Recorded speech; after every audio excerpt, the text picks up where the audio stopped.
Railway में अगर आप दिल्ली रेलवे स्टेशन पे जाइए, गाजियाबाद रेलवे स्टेशन पे जाइए, किसी भी रेलवे स्टेशन पे जाइए, तो आपको बिहारी ट्रेन से 10 गुना ज्यादा मिलेंगे। बिहार को अगर सबसे ज्यादा बर्बाद करने में अगर किसी का सबसे अधिक हाथ रहा है तो वहां की सारी पॉलिटिकल पार्टी, बिहार को पता है कैसे ट्रीट किया जाता है कि बिहार इस देश के लिए कहीं मैटर ही नहीं करता है। जेडीयू हो, बीजेपी हो या फिर कोई और पार्टी हो, कांग्रेस हो, कम्युनिस्ट पार्टी ऑफ इंडिया हो, सारी की सारी पार्टियों ने मिलकर केवल और केवल बिहार को बर्बाद किया है। इससे पहले जो उप मुख्यमंत्री हुआ करते थे उन्हें इंफ्रास्ट्रक्चर बोलना नहीं आता था, इंफ्रास्ट्रक्चर बोलते थे। आपको वो समय याद होगा, राज ठाकरे ने महाराष्ट्र में बिहारियों को ना चलती ट्रेन जो ट्रेन आई थी ना, वो ट्रेन वापस करवा दी थी और बिहारियों को पीटा गया था। बुद्ध को जहां बुद्धि मिली थी, बिस्मिल्लाह खान की कलाकारी, विद्यापति की कविताएं सुन, सभी महाकवि भी करे चाकरी। तुम्हें पता है कि कितनी भाषाएं, क्या संस्कृति जो करे परिहार, अब जड़ बुद्धि जाके गूगल कर ले, पढ़ ले जाके हमारा इतिहास। बड़े बड़े नेता और बड़े बड़े पॉलिटिशियन और बिहार के बड़े बड़े लोग आके कहते हैं कि सबसे ज्यादा IAS IPS देने वाला राज्य अगर कोई है तो बिहार है। कहते हैं सबसे ज्यादा नीट क्लियर करने वाले अगर कहीं से बच्चे आ रहे हैं, बिहार से आ रहे हैं। वो नीट क्लियर करने वाले बच्चे जो बिहार से आ रहे हैं और वो जो IAS IPS पढ़ने वाले बच्चे हैं वो लोग क्या बिहार में बैठ करके पढ़ते हैं? आधे से ज्यादा दिल्ली की कोचिंग है और दिल्ली के फ्लैट्स भरे हुए हैं बिहार में पढ़ने वाले बच्चों के नाम से। हम लोग फील करते हैं, हम बिहार के लड़के, हम बिहार के बच्चे, हम बिहार के लोग ये चीज़ फील करते हैं। अगर हम लोगों को विशेष राज्य का दर्जा मिल गया, अगर हम लोगों के पास साक्षरता पहुँच गई, अगर हम लोगों के पास सड़क पहुँच गई, अगर हम लोगों के पास ये सारी चीज़ें हैं, ये सारी सुविधा पहुँच गई, तो फिर पूरे देश को मजदूर कौन देगा? 2024 के लोकसभा चुनाव संपन्न हुए और 400 पार कर रही जो NDA की सरकार बननी थी, अब वो महज गठबंधन की सरकार बन के रह गई है। और इस बार गठबंधन की सरकार में नीतीश कुमार की JDU और चंद्रबाबू नायडू की TDP एक अहम साझेदार है।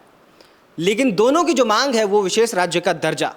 अब क्या फ़ायदे हैं विशेष राज्य का दर्जा मिलने पे और क्या होता है इसमें, इन सभी मुद्दों पे आज हम बात करेंगे। हमारे साथ मौजूद हैं हमारे जो प्रिंट मीडिया को जो हैंडल करते हैं सुशील सर, इनसे बात करेंगे। और साथ ही साथ हमारे सहयोगी नीतीश ठाकुर है और हमारे सहयोगी जो वेबसाइट देखते हैं हिमांशु, वो भी मौजूद है। इन सभी से हम बात करेंगे और जानेंगे कि आखिर विशेष राज्य का दर्जा जो है उससे क्या फ़ायदे मिलेंगे और ख़ासतौर पर बिहार को इससे क्या फ़ायदा है और क्यों इतने पुराने समय से इसकी मांग की जा रही है। सबसे पहले सर आपसे मैं जानना चाहूँगा कि विशेष राज्य का दर्जा बिहार जो इतने पुराने समय से मांग रहा है, उससे क्या ऐसे फ़ायदे हैं? विशेष राज्य का दर्जा थोड़ा अगर आप समझा पाएँ। देखिए, सबसे पहले ये जानना ज़रूरी है कि विशेष राज्य का दर्जा होता क्या है। 1950 में जब हमारे देश में संविधान लागू हुआ, उस वक्त संविधान में ऐसा कोई प्रावधान नहीं था। 69 में 1969 में जब ये लागू हुआ, गाडगिल कमेटी एक बनाई गई थी, उस कमेटी के द्वारा जो सिफारिशें की गई उसके तहत विशेष राज्य का दर्जा देने की प्रक्रिया चली, जिसके तहत उन राज्यों को विशेष राज्य का दर्जा दिया जाता था जो रणनीतिक रूप से इंटरनेशनल बॉर्डर से कहीं लगे हैं या जनजातीय संख्या अधिक है, आर्थिक रूप से पिछड़ापन है, इंफ्रास्ट्रक्चर जो है पहाड़ी क्षेत्र है या ढांचागत जो सेवाएं हैं वो कमज़ोर हैं, उनको देने की प्रक्रिया ये शुरू हुई थी। उस समय 3 राज्यों को इसका जो है एक दर्जा दिया गया था, उसमें असम, नागालैंड और जम्मू कश्मीर थे। उसके बाद आज की डेट की यदि हम बात करें तो 11 राज्यों को इसमें विशेष राज्य का दर्जा मिला हुआ है। बात करते हैं कि जो नीतीश कुमार या चंद्रबाबू नायडू वो जो एक दर्जा मांग रहे हैं, तो उनके अपने राजनीतिक कारण हो सकते हैं जिसकी वजह से वो मांग रहे हैं। हालांकि अभी ऐसा नहीं लगता कि ये सरकार या मोदी जी उनकी इस मांग पर कोई ध्यान देंगे। बाकी हैं नीतीश जी जो बिहार के मामलों के स्पेशलिस्ट हैं, थोड़ा सा वो बताएंगे इस बारे में। चलिए, तो अब हम नीतीश के पास चलते हैं और नीतीश से जानते हैं कि नीतीश कुमार आखिर क्यों मांग रहे हैं विशेष राज्य का दर्जा। बिहार को क्यों ज़रूरत है विशेष राज्य के दर्जा की? एक तो आपने जब 2 बारी नीतीश बोला तो मेरे साथ दिक्कत यह है कि उनकी और मेरी नाम राशि सेम है, तो मुझे बड़ा टारगेट कर दिया जाता है। खैर, ज़रूरत इसलिए है क्योंकि मैं खुद बिहार से आता हूँ। सबसे बड़ी परेशानी वहाँ की साक्षरता दर, ठीक है। शिक्षा के मामले में बिहार में अगर आप जाएंगे तो हिंदू त्योहारों पे छुट्टियां नहीं मिलती हैं, लेकिन जब हम देखते हैं कि अगर वो लोग छुट्टी नहीं मिलने पर भी जा रहे हैं तो पढ़ाई नहीं हो रही होती है उन स्कूलों में। आपको पता है बिहार में 60,000 से अधिक ऐसे स्कूल्स हैं जिनके पास अपने बेंचेस नहीं है आज के टाइम पे, ठीक है। वो लोग नीचे दरी बिछा करके पढ़ते हैं। 30,000 से अधिक स्कूलों के पास अपनी ज़मीन नहीं है, ठीक है। जिन ज़मीनों पे वो स्कूल बने हुए हैं वो किसी और की अधिकृत ज़मीन है या फिर किसी और ने वहाँ पे कब्जा जमा रखा है, ठीक है। और चलिए एजुकेशन साइड करिए, अगर हम इंफ्रास्ट्रक्चर की बात करते हैं तो इससे पहले जो उप मुख्यमंत्री हुआ करते थे उन्हें इंफ्रास्ट्रक्चर बोलना नहीं आता था, इंफ्रास्ट्रक्चर बोलते थे वो, ठीक है। इंफ्रास्ट्रक्चर के मामले में अगर आपको कहीं देखना है तो पटना के अलावा पूरे बिहार में अगर कोई दूसरा जगह ढूंढने का प्रयास भी करेंगे तो आपको कुछ नहीं दिखेगा, कोई बड़ी इमारत नहीं, कोई अच्छी चीजें नहीं, कोई अच्छा हाईवे नेटवर्क नहीं, कोई अच्छा रोड नेटवर्क नहीं। जहां पे हाईवे नेटवर्क अच्छे है भी वहां पे अधिकृत जमीनें किसी ने कब्जा रखी है, कोई खेत की आड़ में उन जमीनों को ले रहा है। तो ये सारे प्रॉब्लम्स बिहार फेस कर रहा है। तीसरी सबसे बड़ी बात वहां के पॉलिटिकल कारण की वजह से बिहार को अगर सबसे ज्यादा बर्बाद करने में अगर किसी का सबसे अधिक हाथ रहा है तो वहां की सारी पॉलिटिकल पार्टीज पे इसका सबसे बड़ा ब्लेम जाता है। जेडीयू हो, बीजेपी हो या फिर कोई और पार्टी हो, कांग्रेस हो, कम्युनिस्ट पार्टी ऑफ इंडिया हो, सारी की सारी पार्टियों ने मिलकर केवल और केवल बिहार को बर्बाद किया है। क्योंकि ऐसा नहीं है कि बिहार में कभी किसी के हाथ में सत्ता नहीं आई है, बिहार ने एक एक मौका सबको देके देख लिया, ठीक है। और जो कुछ मुख्य दो पार्टियां हैं इन दोनों को तो बहुत समय से ही मौका मिला हुआ है, लेकिन उसके बावजूद भी कार्य जब जमीनी स्तर पर आप देखेंगे तो कुछ नहीं है, ठीक है। आप देखिए कि मैं खुद बिहार से आता हूं, सबसे पहले हम छठ महापर्व को देखते हैं, ठीक है। छठ महापर्व के समय में आप एक बात बताइए, जब आपको पता है कि आपकी आधे से ज्यादा पॉपुलेशन कहीं ना कहीं बिहार से बाहर काम कर रही है, ठीक है, जो वर्किंग पॉपुलेशन है, आप उनके लिए रेलवे नेटवर्क अच्छे नहीं बना सकते हैं, ठीक है। उस समय पे रेलवे में अगर आप दिल्ली रेलवे स्टेशन पे जाइए, गाजियाबाद रेलवे स्टेशन पे जाइए, किसी भी रेलवे स्टेशन पे जाइए तो आपको बिहारी ट्रेन से 10 गुना ज्यादा मिलेंगे। जितनी सीट्स है ना उससे 10 गुना ज्यादा कोच के भरे जाते हैं। बिहार सरकार इसके ऊपर नजर नहीं डालेगी। और इतना नहीं है कि केवल इसमें बिहार सरकार की गलती है, तो रेलवे जो है वो नहीं, केंद्र सरकार भी इसके ऊपर कोई काम नहीं करती है। बिहार को पता है कैसे ट्रीट किया जाता है कि बिहार इस देश के लिए कहीं मैटर ही नहीं करता है, ठीक है। और यही कारण है, देखिए, विशेष राज्य का दर्जा मत दीजिए। बिहार की जो यूथ पॉपुलेशन है, मैं यूथ पॉपुलेशन की खास तौर पे बात करता हूं, बिहार नहीं मांग रहा है विशेष राज्य का दर्जा, ठीक है, लेकिन उनका यह कहना है कि एटलीस्ट इतना इंफ्रास्ट्रक्चर तो डेवलप कर दो कि हम अपने राज्य में रह करके टिक करके काम कर सकें। आपको वो समय याद होगा, राज ठाकरे ने महाराष्ट्र में बिहारियों को ना चलती ट्रेन ट्रेन आई थी ना, वो ट्रेन वापस करवा दी थी और बिहारियों को पीटा गया था। ना केवल वहां, आप जम्मू कश्मीर जाइए, बिहारियों की टारगेट किलिंग होती है। पंजाब में आप जाइए, बिहारी मजदूर जो होते हैं ना, उनको खेतों में कैसे ट्रीट किया जाता है आप वहां देखिएगा। हरियाणा जाइए, हरियाणा में आधे से ज्यादा बिहारी मजदूर खेती करने के लिए जाते हैं, ठीक है, और वहां पर उन्हें एक एक कमरे में 10-10 बिहारी मजदूरों को रखा जाता है। दिल्ली में आइए, बिहारी शब्द गाली है। आप साउथ में चले जाइए, आपको पता होगा अभी तेलंगाना में क्या हुआ था, ठीक है, जिसके ऊपर मनीष कश्यप के ऊपर नेशनल सिक्योरिटी एक्ट भी लगा। तो बिहारी प्रताड़ित कहां नहीं है, बिहारी हर जगह प्रताड़ित है और उसके बाद किसी के मुख से एक जवाब तक नहीं निकलता इस चीज को लेकर के। यही है, आप सोचिए, पत्रकारिता के कम मौके बिहार में भी नहीं हो सकते थे, हम लोग दिल्ली में आके क्यों बैठे हुए हैं? जो उत्तर प्रदेश में एक फिल्म सिटी बन सकती है वो बिहार में एक फिल्म सिटी क्यों नहीं बन सकती है? आप किस मायने में बिहार को कम समझते हैं? इस देश को पहला राष्ट्रपति देने वाला बिहार, इस देश में ज्ञान की नगरी कहलाने वाला बिहार, नालंदा, तक्षशिला, एक से एक विश्वविद्यालय, इतनी सारी चीजें। बहुत अच्छा एक लड़का है श्लोका करके, उसने एक बहुत सुंदर गीत लिख रखा है, ठीक है, वो मैं 4 लाइनें पढ़ना चाहूंगा। आओ सुनाए तुम्हें एक समाचार और तोड़े तुम्हारे विकृत विचार, देसी लड़का आज देसी बातें, जिला दरभंगा है राज बिहार। साए साए आंधी का कोई झोंका, धाए धाए शब्दों से कई ठोका, लगते जिगर थोड़ी रख सबर, आए मंच पर हम नाम शलोका। बुद्ध को जहां बुद्धि मिली थी बिस्मिल्लाह खान की कलाकारी, विद्यापति की कविताएं सुन सभी महाकवि भी करे चाकरी। तुम्हें पता है कि कितनी भाषा है, क्या संस्कृति जो करे परिहार, अब जड़ बुद्धि जाके गूगल कर ले, पढ़ ले जाके हमारा इतिहास। तो बिहार का ये इतिहास रहा है और उस इतिहास को वर्तमान में भी तब्दील किया जा सकता है। आपको पता होगा, बड़े बड़े नेता और बड़े बड़े पॉलिटिशियन और बिहार के बड़े बड़े लोग आके कहते हैं कि सबसे ज्यादा आईएएस आईपीएस देने वाला राज्य अगर कोई है तो बिहार है। कहते हैं सबसे ज्यादा नीट क्लियर करने वाले अगर कहीं से बच्चे आ रहे हैं, बिहार से आ रहे हैं। वो नीट क्लियर करने वाले बच्चे जो बिहार से आ रहे हैं और वो जो आईएएस आईपीएस पढ़ने वाले बच्चे हैं वो लोग क्या बिहार में बैठ करके पढ़ते हैं? आधे से ज्यादा दिल्ली की कोचिंग है और दिल्ली के फ्लैट्स भरे हुए हैं बिहार में पढ़ने वाले बच्चों के नाम से। आधे से ज्यादा राजस्थान की कोचिंगें भरी हुई हैं। तो वो लोग अपने स्टेट में नहीं पढ़ रहे हो, बाहर से पढ़ करके वापस बिहार आ रहे हैं कि हम आईएएस बन गए और उसके बाद नेता आएगा आपके गले में फूल माला डालेगा, बोलेगा कि हमारा लड़का है। हकीकत में कुछ नहीं है बिहार में, और ना सेंट्रल गवर्नमेंट ध्यान देती है ना कोई ध्यान देता है। यही कारण है कि विशेष राज्य का दर्जा इंपॉर्टेंट है, क्योंकि हमारा इतिहास इतना ब्रॉड रहा, हमने इतनी सारी चीजें पेश की। आपको पता है लास्ट ईयर में सबसे ज्यादा डेवलपमेंट इंडेक्स में 10% का मार्जिन रहा है बिहार का, सबसे तेजी से मूव करने वाला स्टेट, और उसके बावजूद आप ध्यान नहीं दे रहे। हर सरकार के ऊपर इसको लेकर के विस्मयादिबोधक चिन्ह उठना चाहिए।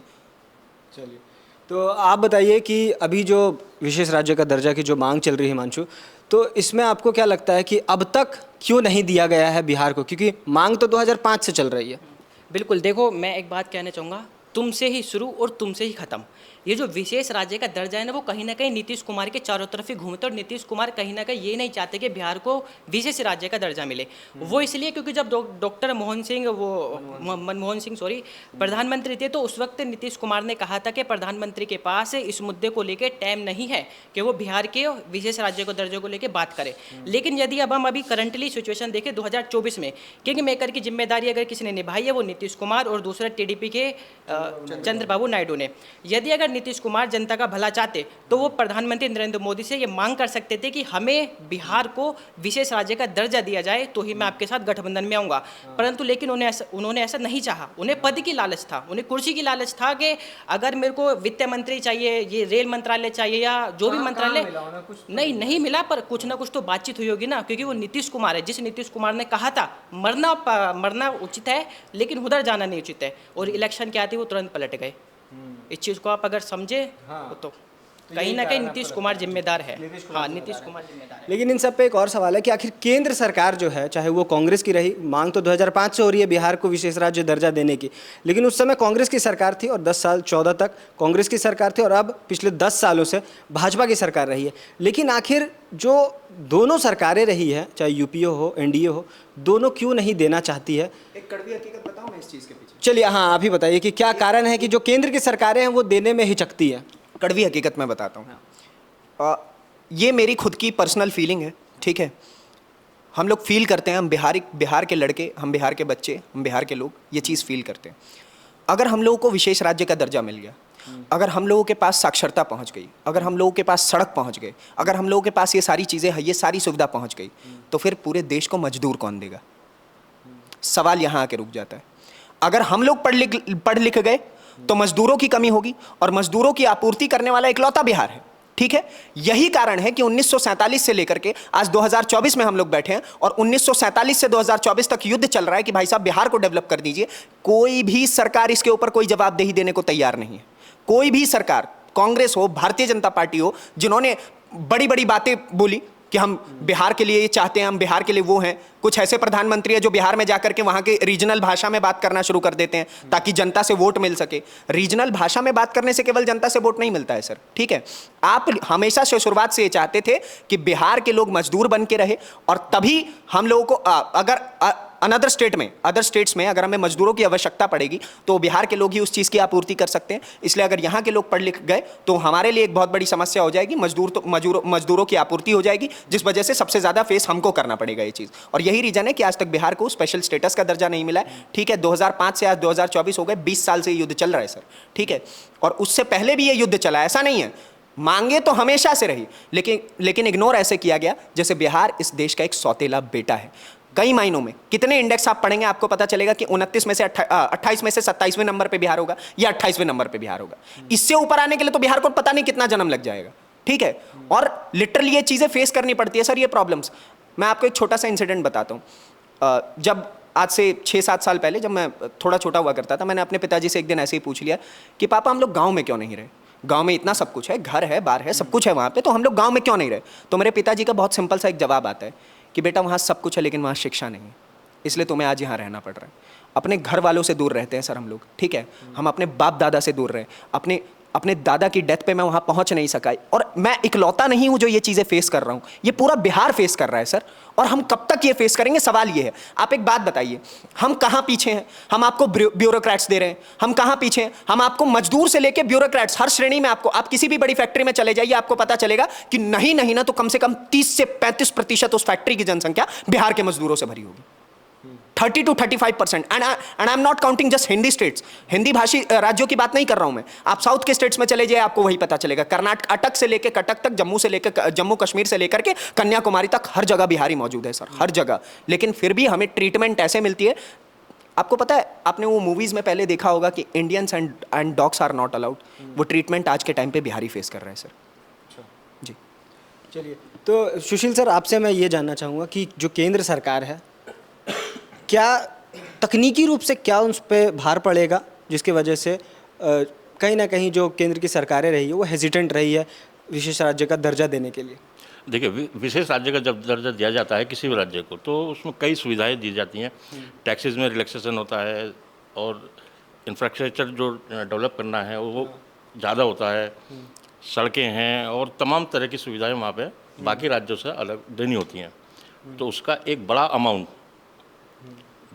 उसको जो ज़रूरत पड़ती है, और उससे ज़्यादा ज़रूरत जो है ना, सबसे बड़ी जो ज़रूरत होती है वो होती है कि बाकी सारे जो राज्य हैं, देश के जो और तमाम राज्य हैं, वो राज्य भी उस तरह की सुविधाएं मांगना शुरू कर देते हैं जो फिजिकली पॉसिबल नहीं होता, फिजिबल नहीं है बेसिकली। फिजिबल नहीं है वो किसी भी तरीके से। तो अगर उन राज्यों को भी विशेष राज्य का दर्जा दिया जाएगा तो फिर सभी विशेष उसमें आ जाएंगे, फिर से एक समान हो जाएंगे। जैसे सब अब हैं समान, अगर सबको विशेष राज्य का दर्जा दे दिया तो फिर वो एक समान हो गए। यहाँ बेसिक ज़रूरत क्या है, विशेष राज्य का दर्जा नहीं। अभी जैसे मेरे नीतीश भाई बात कर रहे थे कि वहाँ पर सुविधाओं की बहुत कमी है, उसके लिए केंद्र सरकार नहीं, राज्य की जो राजनीति है वो ज़्यादा जिम्मेदार है। राज्य में होने वाली राजनीति और राजनीति के वो कर्णधार जो बिहार को उन्नति के रास्ते पर ले जाने का दावा करते रहे हैं, उन्होंने कभी अपने गर्भान में झांक कर ये नहीं देखा है कि उन्होंने बिहार को कहाँ से कहाँ पहुँचा दिया। जो शिक्षा के मामले में जैसे नीतीश जी ने बताया बहुत ऊपर हुआ करता था, आज वो धरातल पर जा रहा है। क्यों? क्योंकि वहाँ की लोकल राजनीति इस लायक नहीं है जो गद्दी संभाल सकें। नीतीश जी जब मुख्यमंत्री बने थे उससे पहले का हाल देखो, सरेआम गुंडागर्दी, लूट खसोट, अपहरण, तमाम तरह का क्राइम वहाँ पर मौजूद था। नीतीश जी आए, इन्होंने काफ़ी हद तक बिहार को संभाला है, उस दुर्गति के रास्ते से प्रगति के रास्ते पर लेकर के आए। थोड़ा बहुत जो भी हुआ है या जो भी कमियां हैं वो भी हो जाएंगी, लेकिन उसके लिए ज़रूरी नहीं है कि आप विशेष राज्य का दर्जा ही मांगें। आप सेंट्रल गवर्नमेंट से मांगिए कि जब नीतीश गडकरी जी पूरे देश में तमाम हाईवे बना रहे हैं तो बिहार में ही बनाएं, और जो इंडस्ट्रीज बाहर से आने वाली हैं, जो निवेश हमारा विदेशी निवेश हमारे देश में हो रहा है, उसको मांगिए कि हमें ज़्यादा से ज़्यादा दें, तो निवेश मिलेगा, सड़कें बनेंगी, स्कूल कॉलेज यूनिवर्सिटी, ये सब चीज़ें आप वहाँ मांगिए, वो ज़्यादा बेहतर है बजाय इसके कि विशेष। अच्छा, एक चीज़ और है, देखिए जब ये कमियाँ होती हैं किसी भी राज्य में, जब किसी चीज़ की कमी होती है तो उसके पीछे सबसे बड़ी वजह होती है वहाँ की पॉलिटिक्स, और पॉलिटिक्स में भ्रष्टाचार। विशेष राज्य का दर्जा सेंट्रल गवर्नमेंट यदि आज दे दे तो कुछ रियायतें मिलेंगी, पैसा गवर्नमेंट के हाथ में आएगा, गवर्नमेंट के हाथ में जो पैसा आएगा वो मैक्सिमम भ्रष्टाचार की भेंट चढ़ेगा। तो पैसा आना ही नहीं। अगर इंडस्ट्रीज आएँ, सड़कें आएँ, स्कूल कॉलेज आएँ, सेंट्रल गवर्नमेंट से वो पहुँचे वहाँ, तो उनकी जिम्मेदारी गवर्नमेंट की, सेंट्रल गवर्नमेंट की है, वो बना करके देगी, उससे व्यवस्थाएं खड़ी हो जाएंगी, जो वहाँ की पॉपुलेशन है लाभान्वित होगी और एक अच्छे तरीके से बिहार प्रगति के रास्ते पर। आखिरी कुछ 3 पॉइंट्स और हाँ मैं आता हूँ आपके पास भी। तो आपका मोटा मोटी ये कहना है कि वहाँ के जो रीजनल पॉलिटिक्स है वो कहीं ना कहीं इसके लिए जिम्मेदार है। इसके लिए जिम्मेदार। हाँ चलिए, लेकिन मैं कुछ और इसमें ऐड करना चाहूँगा। लेकिन सबसे पहले जो चीज़ें हैं कि बिहार को क्यों चाहिए विशेष राज्य का दर्जा, इसमें कुछ जो एक फैक्चुअल चीज़ें हैं। सबसे पहले तो वहाँ पे जो कोसी में बाढ़ आता है उससे सबसे ज़्यादा उससे परेशानी होती है बिहार के लोगों को। 50 लाख से अधिक लोग उससे प्रभावित होते हैं हर साल। ये कोई एक साल की बात नहीं है, हर साल ये होता है। एक बिहार के एक तरफ बाढ़ आता है कोसी नदी का और दूसरी तरफ सूखा पड़ता है, तो कहीं ना कहीं जो नहर में पानी की जो एक दिक्कत आती है, क्योंकि खेती जो है पूरे बिहार में, जो पूरा बिहार का जो इकोनॉमी है वो खेती पर निर्भर है, और जब सूखा पड़ता है तो उस पर असर आता है। तो कहीं ना कहीं इस वजह से भी, और जो पलायन है एक बड़ा मुद्दा है बिहार में, इस वजह से भी ये जो विशेष राज्य का दर्जा जो मांगा जा रहा है ये एक कारण है। और पर कैपिटा इनकम जो पूरे देश में सबसे कम है, 60,000 मात्र पर कैपिटा इनकम है। इन सब वजहों की वजह से विशेष राज्य का दर्जा 2005 से मांगा जा रहा है। लेकिन अब हम नीतीश के पास चलेंगे। आप कुछ कहना चाह रहे थे सर इस पर? कुछ 4 पॉइंट्स हैं। सबसे पहले जो आपने कोशी बेल्ट की बात की, मैं उसी बेल्ट से आता हूँ, मैं मिथिलांचल रीजन से ही आता हूँ। सबसे अधिक बाढ़ से प्रभावित अगर कोई रीजन है तो मिथिलांचल रीजन है, और मैं उस क्षेत्र से आता हूँ जो बिल्कुल नेपाल बॉर्डर के करीब है। जैसे ही नेपाल से पानी छोड़ा जाता है तो सबसे अधिक पानी हमारे गाँव से होकर गुजरता है। आपको पता है बाढ़ को लेकर के अभी तक आपको पता है, विशेष राज्य का दर्जा तो छोड़ दीजिए, बिहार में तो अपने डिस्प्यूट ही नहीं सुलझा पा रहे हैं लोग। मिथिलांचल स्टेट की अलग से मांग चल रही है, क्यों? क्योंकि मिथिला के ऊपर बिल्कुल भी फोकस नहीं किया जाता बिहार के खुद की गवर्नमेंट के द्वारा। सेंट्रल गवर्नमेंट पे आप कहां तक सवाल खड़ा कर सकेंगे? पहला पॉइंट। दूसरा पॉइंट, आप अगर हम स्पोर्ट्स की बात करें, खेल की बात करें, आपको पता है बिहार में पूरे के पूरे बिहार में एक भी क्रिकेट का मैदान नहीं है, और जबकि अच्छे अच्छे खिलाड़ी बिहार ने दिए हैं, ऐसी बात नहीं है, बहुत अच्छे अच्छे खिलाड़ी बिहार के द्वारा दिए गए, और एक भी क्रिकेट के खेल का मैदान नहीं है। वर्ल्ड कप हुआ, आपने देखा होगा कि एक भी मैच बिहार में शेड्यूल नहीं हुआ, क्योंकि मैदान ही नहीं है। एक मैदान मधुबनी में था, प्रॉपर मधुबनी की अगर मैं बात करूं, तो उस मैदान के साथ पता है क्या हुआ? जेडीयू के ही एक नेता के द्वारा उस मैदान को कब्जा लिया गया है और उस पर प्रॉपर्टी डिस्प्यूट चल रहा है। आज वो मैदान बर्बाद हुआ पड़ा है, जो एक बहुत अच्छा क्रिकेट स्टेडियम हो सकता था, जहां पे बच्चे खेल के सीख के एक बड़े खिलाड़ी बन सकते थे। पहली चीज। दूसरी चीज, चिकित्सा के मामले की बात करते हैं। आपको पता है पूरे बिहार में जितने भी जिले हैं, वहां पर जिलों के हिसाब से एक जिला अस्पताल बनाया जाता है, ठीक है? जैसे PMCH, DMCH, Darbhanga medical college हैं, उसके बाद एमएमसीएच, हर जिले का है एक, ठीक है? आप जितने भी पीएमसीएच, डीएमसीएच, एमएमसीएच, जितने भी जिलों के अस्पतालों में जाएंगे, 2 दिन ठीक से बारिश पड़ जाए, पूरा का पूरा ग्राउंड फ्लोर पानी से भर जाता है। ये वहां के चिकित्सा का हाल है। डॉक्टर्स एजुकेटेड नहीं है। पहले तो डॉक्टर्स की पूर्ति नहीं हो पा रही है, ठीक है? कहने के लिए तो रोजगार है नहीं बिहार में, और वैसे भरपूर रोजगार है, क्योंकि पूर्ति ही नहीं है किसी चीज की। और होगी भी कैसे? आप या तो पहले इंफ्रास्ट्रक्चर डेवलप कर लीजिए, इंफ्रास्ट्रक्चर डेवलप करने के बाद ही नौकरी दे पाएंगे। इंफ्रास्ट्रक्चर डेवलप करने के लिए सड़क चाहिए, सड़क आपके पास है नहीं, और कोई चीज़ आपके पास है नहीं, तो ऐसे तो सर बिहार बर्बाद होता रह जाएगा। और एक दिन हम अपने भारत के इतिहास से एक ऐसा महत्वपूर्ण राज खो देंगे, जिसके लिए हमको कल जाके पछतावा होगा कि हमारे पास ऐसा भी कुछ था। एक बंजर जमीन बन के बिहार रह जाएगी।